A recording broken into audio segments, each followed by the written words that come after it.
ইসরায়েলে আজান নিষিদ্ধ, ধর্মীয় স্বাধীনতা নাকি রাজনৈতিক উদ্দেশ্যপ্রণোদিত সিদ্ধান্ত? ইসরায়েলের জাতীয় নিরাপত্তামন্ত্রী ইতামার বেন গভির সম্প্রতি এক নির্দেশনায় মসজিদগুলোতে লাউড স্পিকারে আজান প্রচার নিষিদ্ধ করেছেন। এই সিদ্ধান্তের পেছনে তিনি যুক্তি দিয়েছেন যে মসজিদের আজানের শব্দ ইসরায়েলিদের জন্য অযৌক্তিক শব্দদূষণ সৃষ্টি করে এবং এটি আইনশৃঙ্খলার অভাব নির্দেশ করে। বেন গভিরের এই নির্দেশনার ফলে পুলিশকে মসজিদে ঢুকে লাউড স্পিকার জব্দ করতে এবং লঙ্ঘনের ক্ষেত্রে জরিমানা আরোপ করতে বলা হয়েছে। এই পদক্ষেপটি ইসরায়েলের আরব নাগরিকদের মধ্যে ব্যাপক ক্ষোভের সৃষ্টি করেছে। হামাস এই সিদ্ধান্তকে ধর্মীয় যুদ্ধের অংশ এবং মুসলমানদের অনুভূতির প্রতি স্পষ্ট অবজ্ঞা হিসেবে অভিহিত করেছে। প্রশ্ন উঠছে, এই সিদ্ধান্ত কি শুধুমাত্র শব্দদূষণ নিয়ন্ত্রণের জন্য, নাকি এর পেছনে রয়েছে রাজনৈতিক উদ্দেশ্য?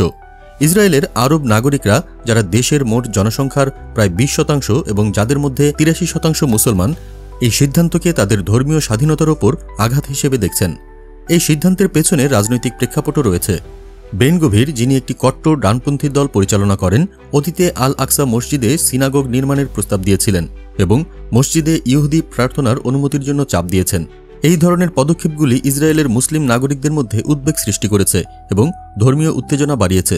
প্রশ্ন থেকে যায়, এই সিদ্ধান্ত কি ইসরায়েলের ধর্মীয় সহনশীলতা নীতির সঙ্গে সামঞ্জস্যপূর্ণ, যেখানে সরকার দাবি করে যে তারা সব ধর্মের উপাসনাস্থলের স্বাধীনতা রক্ষা করে, সেখানে মসজিদে আজান নিষিদ্ধ করার সিদ্ধান্ত কতটা যুক্তিযুক্ত? আন্তর্জাতিক সম্প্রদায়ও এই সিদ্ধান্তের প্রতি নজর দিচ্ছে।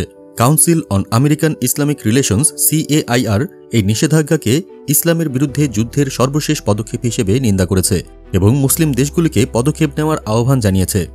ইসরায়েলে মসজিদে আজান নিষিদ্ধ করার সিদ্ধান্তটি শুধুমাত্র শব্দ দূষণ নিয়ন্ত্রণের একটি পদক্ষেপ নয়, বরং এটি ধর্মীয় স্বাধীনতা, রাজনৈতিক উদ্দেশ্য এবং সামাজিক সহনশীলতার মধ্যে একটি সূক্ষ্ম ভারসাম্য রক্ষার চ্যালেঞ্জ। এই সিদ্ধান্তের দীর্ঘমেয়াদী প্রভাব কী হবে তা সময়ই বলবে। আপনারা দেখছিলেন প্রতিদিন সকাল।